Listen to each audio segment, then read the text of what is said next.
Would you like me to do the intro? No, because I might cry, actually. So let's do the intro.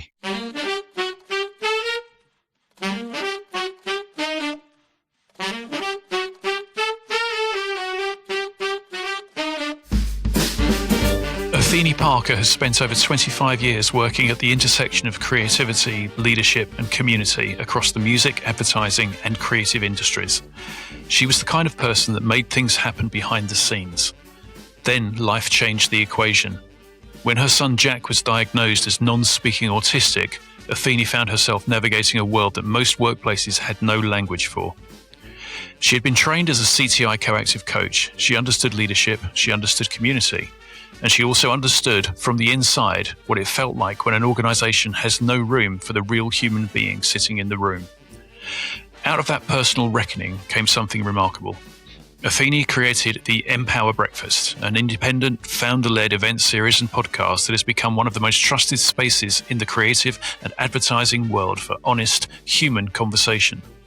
She also founded the Send Mama, a free mentoring network of parents of neurodivergent children, because she discovered firsthand that the support needed simply didn't exist and decided to build it herself. Athene is also a professional voice artist, bringing the same warmth and authenticity to this work that she brings to everything else she does. She is someone who leads with lived experience rather than polished narrative, and someone who believes with conviction that when we make real room for honesty in our workplaces, in our conversations, and in ourselves, we build something far more durable than any brand or business strategy. We're delighted to have you with us, Athene. Welcome to the Sacred Art of Leadership podcast. Thank you. Thank you so much. I'm really excited. And actually, this is my first podcast as a guest. Oh, excellent. Yes. So this is very exciting. It's exciting for us as well then. So we like to start every conversation with our signature opening question, which is, when you heard the title, The Sacred Art of Leadership, what did it say to you? I think the thing about the word sacred, and actually, interestingly, I'm going to put you slightly on the spot here, Derek, because I listened to your first episode of the podcast when I saw your post, and you were describing what you thought the sacred art of leadership was. And I felt like there was ever such a tiny slight backtracking on encompassing the full spiritual aspect of sacred. And that was what spoke to me, because I think in terms of leadership, really, people have to get out of ego and into service. And I think that there is very much that aspect and that energy of parenting and being a platform for those people around you. Because really, when you're a leader, actually what you're doing is you're caring and leading, looking after, inspiring, but, propelling other people and other people's gifts. And I think that the old paradigm of, people taking the status of being a leader without there being that intentionality, I think that's where things are starting to crumble. So, you may have heard in our first episode, we were what got us started was the origins of how leadership first came about. How did it emerge, and how it's morphed from that to what it is today. And I know you're interested in sort of in more expanded perspectives, like astrology, energy, sound, etc. And you said spirituality. Do you think there's a place for all of those things in modern leadership? I think absolutely it's imperative. I think whether people are ready for it or not is another thing. I think we're much closer to that now than we ever have been. And can I ask why you think that is? Like, why are we closer now than we ever have been? I think so many things have changed since COVID. It tore down the front face of professionalism because people were having to work from home. They were having kids running in and out. There are all sorts of things going on while people were on Zooms.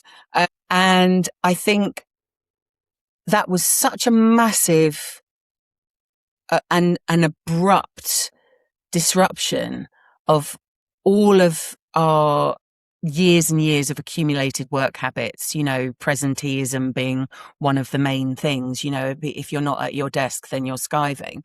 And COVID kind of blew that apart.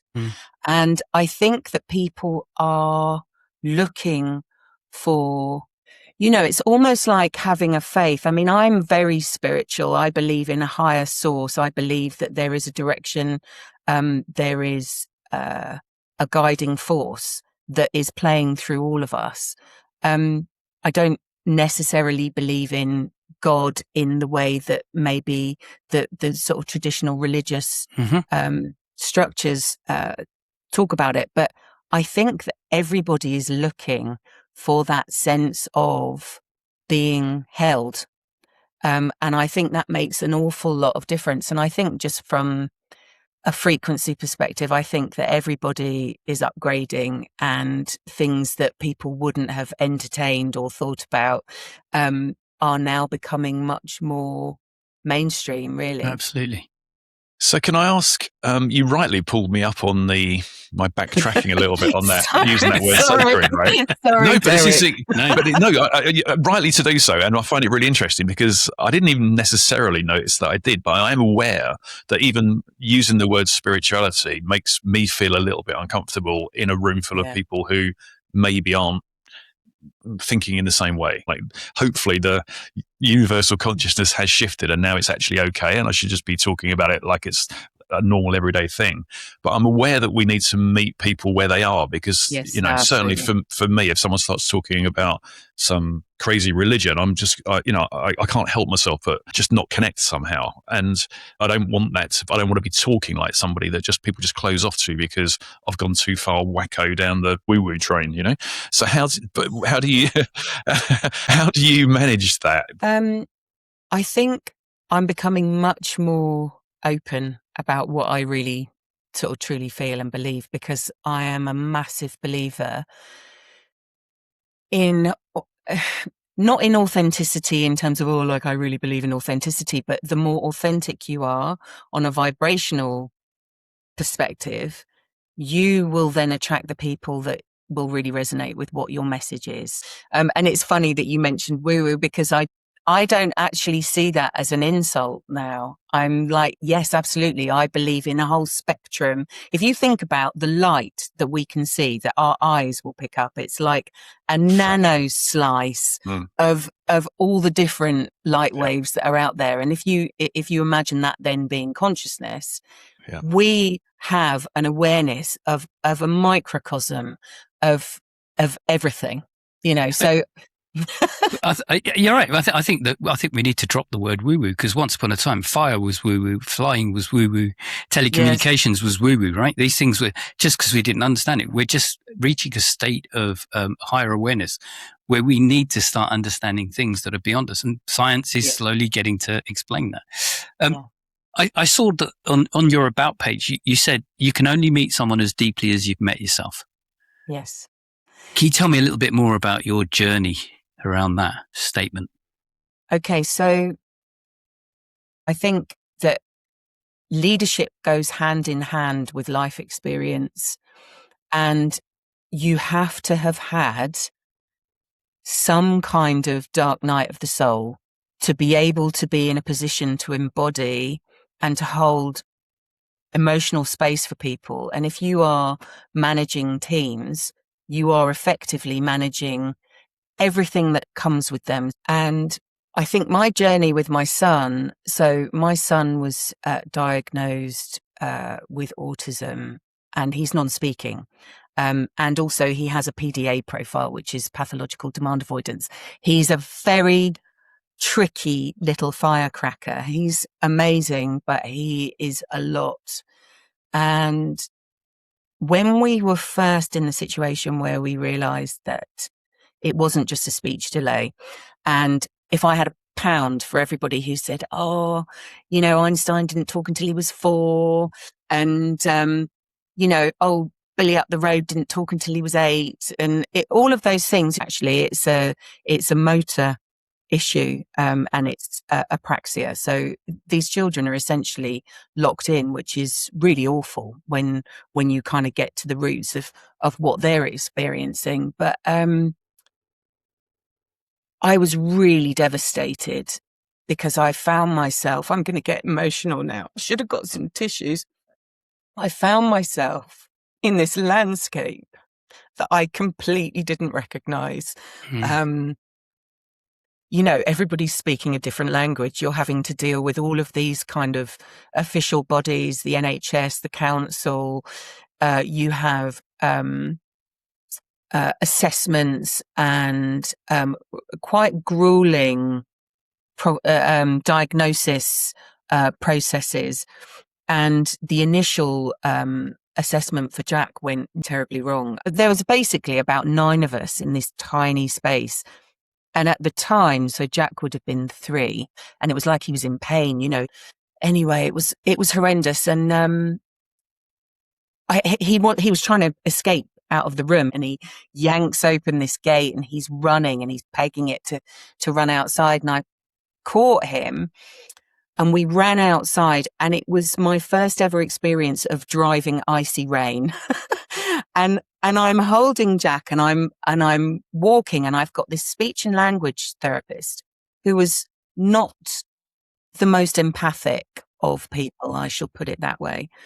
And she's running alongside us, and she's trying to continue, like, asking me and asking Jack questions. And I mean, this is a child who is nonverbal. And we received this something like 28-page report. All of it was blaming Jack for not having received the diagnosis that he should receive. And I got really upset and angry about it. But the whole system is set up to literally destroy you. And not only are you dealing with the emotional shock and kind of the process of grieving and acceptance and all the things that you have to go through, realizing that you're on this path that you never expected. All the while, you're not getting any sleep, you're dealing with challenging behaviors, and it's relentless. It's absolutely relentless. I mean, gosh, are we still talking about the sacred art of leadership? Yeah, no, it's interesting. I'd love to explore. You talked about how the system is set up against you, effectively, right? It's just it's not there to support you, the empathy, etc. That's the kind of the medical side of it. What was it like for you on the kind of life and work side? Because I'm assuming at the same time as this, your husband and yourself you're holding down jobs, you're having to do the work that you're doing. What was it like at that side? I was actually really lucky in that I was consulting for a company. And again, one of the reasons why I wanted to set up the Empowered Breakfast is at the beginning, I didn't feel like I could tell anybody. You know, I didn't want to talk about it because, you know, it's tricky. If you're going to do a presentation and you haven't slept for 2 days, you don't want really your boss to know that that's a factor. And it really made me realize that that's not right. And actually I was learning things about myself and my capacity to extend my nervous system in a way that I would never have felt possible. You know, one of your questions was, when was the last time you surprised yourself? And it's like on a daily basis, because I'll get to a point where I'll go, I don't actually think I can hold anymore. And then the next wave will come and you stretch and you hold and you haven't slept for 3 weeks and you have to deal with this next meltdown and it really made me look at life in a completely different way. And once I did finally tell the person that I was working for, he was actually really great about it. There wasn't masses of interest in terms of wanting to discover more about it, but he was very, very chill about me getting my sort of workload done around what else I had to manage, basically. So I was really, really lucky for that. And it was going through all of that made me kind of start looking round at people. Because when you're first launched into the shit, you think you're the only person in that situation. You think everybody else is sorted and everybody else's lives are wonderful. And that somehow you've managed to steer your ship into this place that is no good for anybody. Can you tell us about that journey in terms of how you went from that insight to launching Empower Breakfast? Yeah, no, it's well, one of the things about it is it saved my life, because it has given me the energy to be able to manage everything else that I'm managing. It's the one thing that feeds me, and I realized that there needed to be somewhere in the workplace that wasn't just centered around neurodivergence, but that we could talk about all the challenges that come up. And so I went to Framestore and I said, look, I've got this idea. I need a space. Would you support me? And they're so incredible, in all the different initiatives that they support as a sort of pillar of the community. And I feel so lucky that they immediately stepped up. I had about 4 people that I knew that I was like, right, I immediately asked them. The first was Layla Bartlam, who at the time was, she ran the production studio of Essential Song. And she had received her autism diagnosis the year before and had, very courageously announced to everybody that she had got this autism diagnosis. And she said to me, I didn't know when I did that, whether that was going to be the end of my career. And I couldn't fathom that, because I was thinking, well, why would that make a difference to your brilliance, but for her, it was like a real thing to kind of reveal to the world. And so I said to her, would you consider being my first speaker? And it was really seismic, the kind of impact of her talk and people leaving the room. And I had 2 companies who both went back and called meetings with their HR before they'd even sat down. And then between the 2 companies, they both put policy in place, and the neurodivergent members of their team have had a better working situation since Layla's share. And that was that first moment where I was like, this is why I'm still here. This is why I'm still in this environment. I know what I'm here to do now. How's it's incredible what you've built.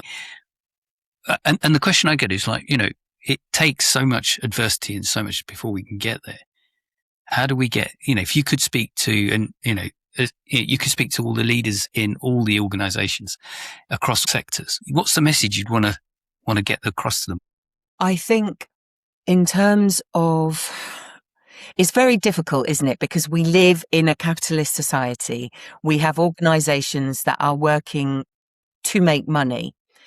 But going back to that, you can only meet someone as deeply as you've met yourself. And I think that if you have management of companies who actually want their companies to thrive and to flourish, the only way you're going to do that is to look after the people that are working for you. If you're going to look at it from a financial perspective, if you don't support somebody that's been within your organization, that they then have to step back or they have to leave, you are losing years of accumulated experience, knowledge, mentorship. You're just losing all the good stuff. But there are so many ways that you can make it easier for people to work and to have dignity and to feel supported, because life is so hard at the moment anyway. I mean, I think it probably always has been, but I think particularly it feels like, and again, this is an energetic thing, it's like the frequency has ramped up to a point where everybody is being squeezed. We're not blind to it anymore. People are much more aware of what's going on around them. And that's another thing with leaders. I don't think you can be a leader unless you are in an organization that you are absolutely aligned to. And does that, I've got so many questions that I've been writing. I've got a list of notes as you've been speaking. So I'm so interested in all this. So thank you for sharing all of that stuff. Working backwards, I guess, to that one.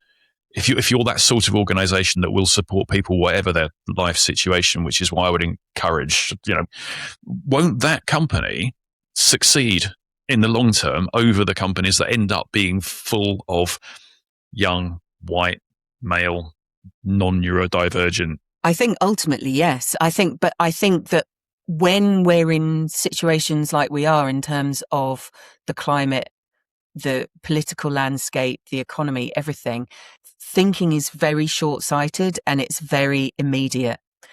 I think also it's hard to support people.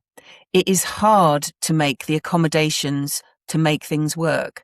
And because a lot of people aren't regulated, their own nervous systems aren't regulated, they don't have the capacity to think about how they're going to support. They just want the job done.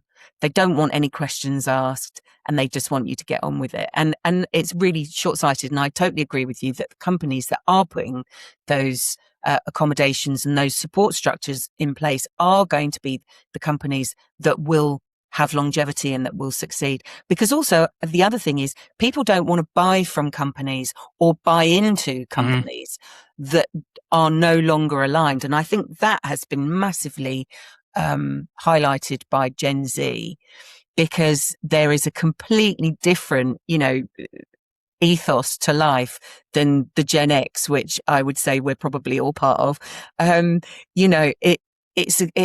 It's a completely different way of seeing the world, and I'm really happy about that. But I'm curious about. There seems to be this kind of like you talk about authenticity, and you mentioned this kind of hiding almost. Like so many people don't want to talk about it. They don't want to bring this into the workplace. They want to hide it. How do we crack that authenticity piece where we allow people the space to come and be who they really are without fear of any kind of, consequence? Well, you've said it. It's fear. And so people need to feel safe, and people can only feel safe when they see, you lead by example, don't you? So if you are open about something, you give someone else permission to be open. And so it's almost like people are responding to that code and immediately knowing that they are safe. And it's setting the intention. So if you have a company and you go, right, it is my intention for people to feel psychologically safe. I am going to be open about something about myself. I'm going to share something about myself so that people understand that they have the space to be able to do that. And it's by osmosis. And also I really do hugely believe in nervous system regulation, because when you are a leader, in terms of the physiology of it, your body is speaking to all the people around you, and there is something called mirror neurons. So when you are talking, when you are delivering a speech to your company about where you want to take the company and what your plan is for the future, by pheromone and physiological chemical, your body is stimulating everybody who's listening to you and those people going on a journey with you. That's how you build empathy. And that's why storytelling is so important, because when someone shares what they have been through, you are experiencing that story on a biological level. And that is how you walk out of the room and you go, either you feel seen because you're experiencing that same thing, or you go, wow, that has opened my eyes to something that I didn't know existed. And it's your duty as a leader to be regulated, because the more dysregulated you are, the more dysregulated your team are, and output drops. I mean, it's a proven fact. If when you are a conscious leader and you regulate, the output of your teams go up. Yeah, it's right. You're not just, I think, as we talk about universal consciousness, etc., and we talk about disconnection, we're not just disconnected within our bodies, we're disconnected from each other. Like, you just told us, like, you haven't slept last night, you're constantly on it, you talk about your nervous system regulation. Where do you get your energy? How do you keep this going? Sometimes it's really hard. I meditate a lot, but I'm meditating whilst I'm managing other things. So I do a lot of moving mindfulness so that I'm switching on my intentional consciousness. I'll be listening, I just heard a car go by. It's like I'm taking in a lot of information around me to try and ground myself. I do sit, but I have less time or ability to be able to do that. And I pray a lot.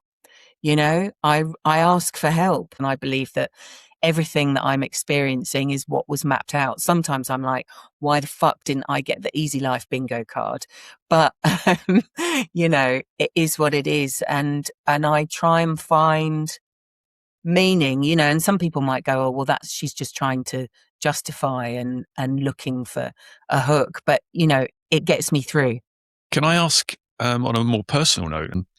Yeah, your relation. I'm curious about your relationship with your husband, actually, because you say, you never get time to really do anything together one-on-one. I would imagine that would take a big strain, put a big strain on a relationship. But also it sounds like you've got so much in common and common purpose and so much respect and love for each other. Has your relationship grown stronger because of the situation with Jack, or is it a greater challenge because of that? No, I'm really lucky. I mean, both Ben and I are very similar in our approach to life and neither one of us is going to throw the towel in and walk away. It's not going to happen. We are basically in the fucking trenches together. And I just sometimes just go, God, I'm so lucky that he is like that, because the amount of strain, I didn't know that there would be levels of having to erase your own needs to the extent that we experience. The last time he and I went out and had a meal on our own together, we went out for about an hour and a half, and that was 4 years ago. Wow. And it's impossible. It's really impossible. I think we both look at each other, it's like, maybe next year, are we going to go away? Are we going to do this? Are we going to do that? Maybe next year. Every year we've been saying that sort of since we realized we were on this path, and it just is what it is. And I am super lucky that I have someone who is willing to go all in. Neither of us are going to give up. That's amazing. And have you thought about Jack's future like, will he ever be independent of you? No. Will he ever have a job?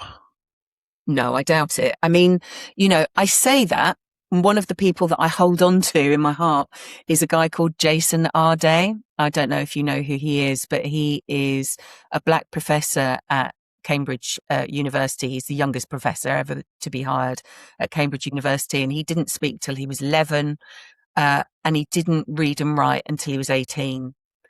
So we don't know is the honest answer. If he was a Jason Arday, I'll be absolutely over the moon thrilled. But equally, he could be.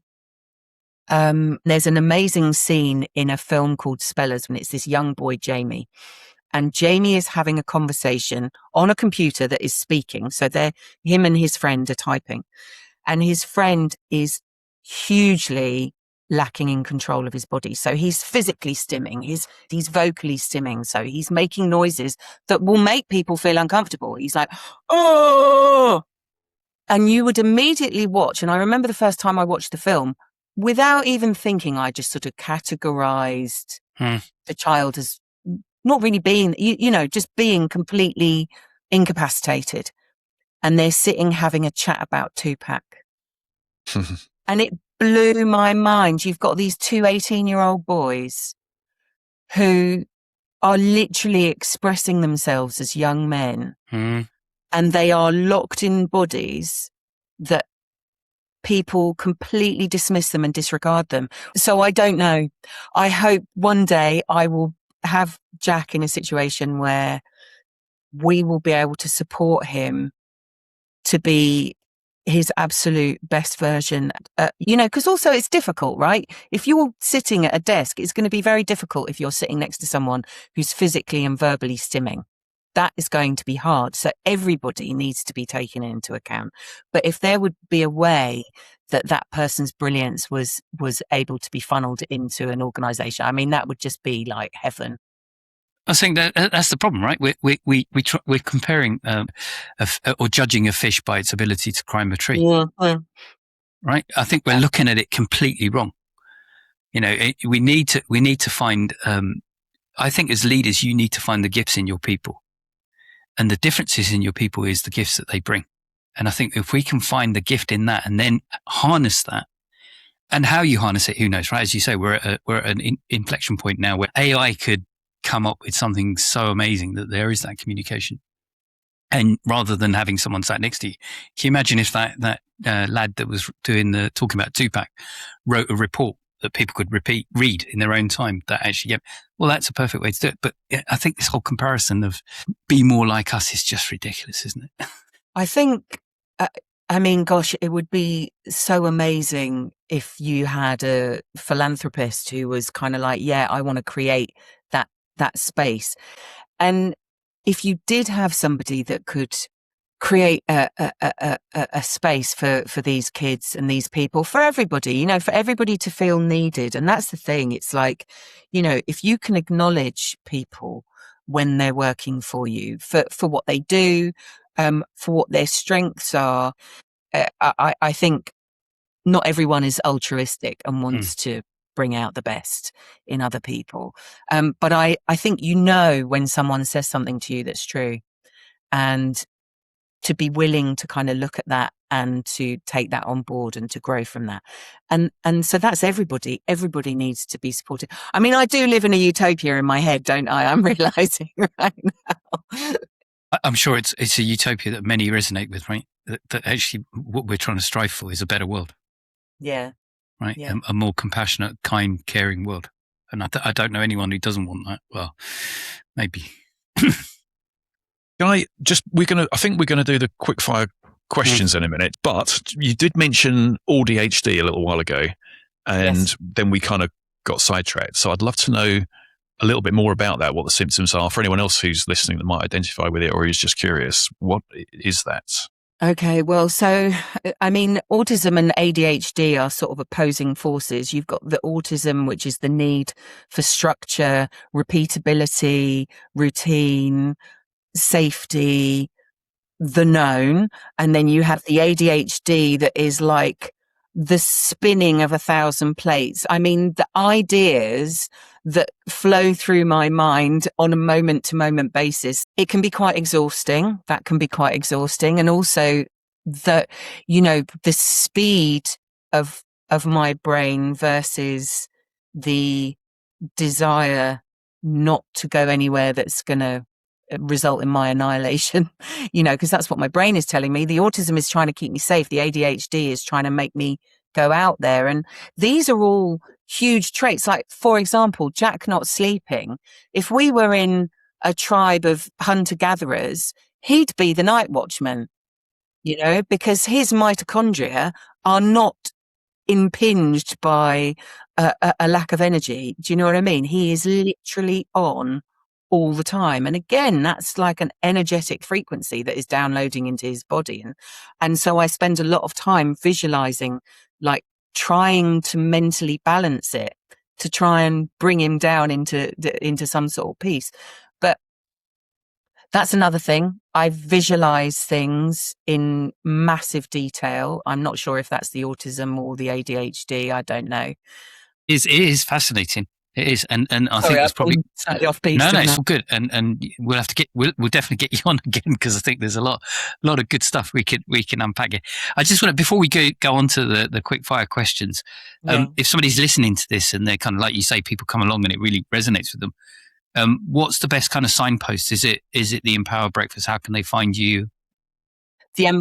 Yes, exactly. The Empower Breakfast. So if you just go to Apple or Google Play, you'll be able to download that. And then there's the website, which is www.theempowerbreakfast.co.uk, and that will show you all of the speakers for each of the years that we've done so far.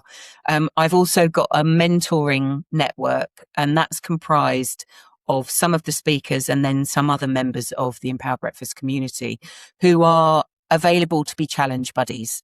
So if you are having for example, Barney Wright talked about, he was my first male speaker in the empowerment series, and he talked about his experience of sobriety and beating his addiction.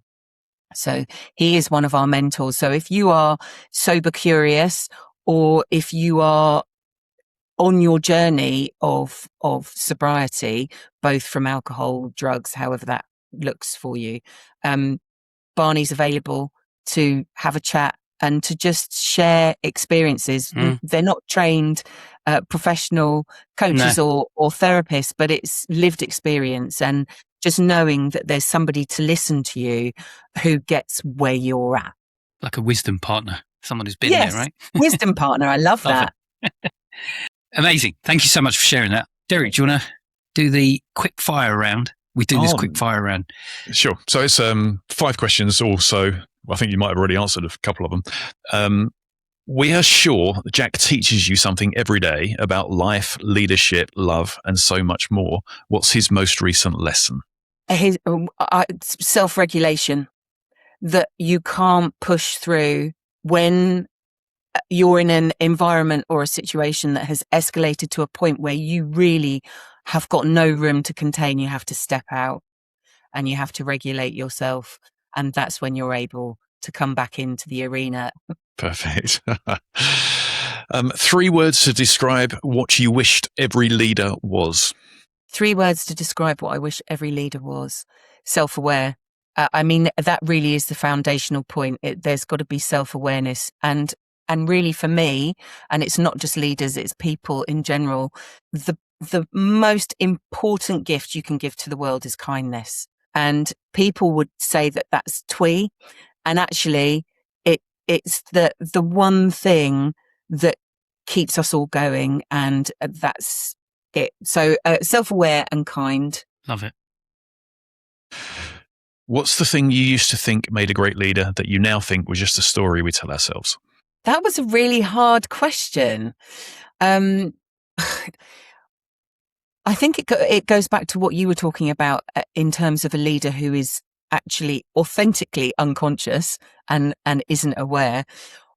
I think the more dangerous is the leader who is inauthentic about what it is that they are trying to put out into the world. And I think that often that comes with people that have a lot of charisma, and we can be kind of sucked in by people who don't mean what it is that they say and don't follow through.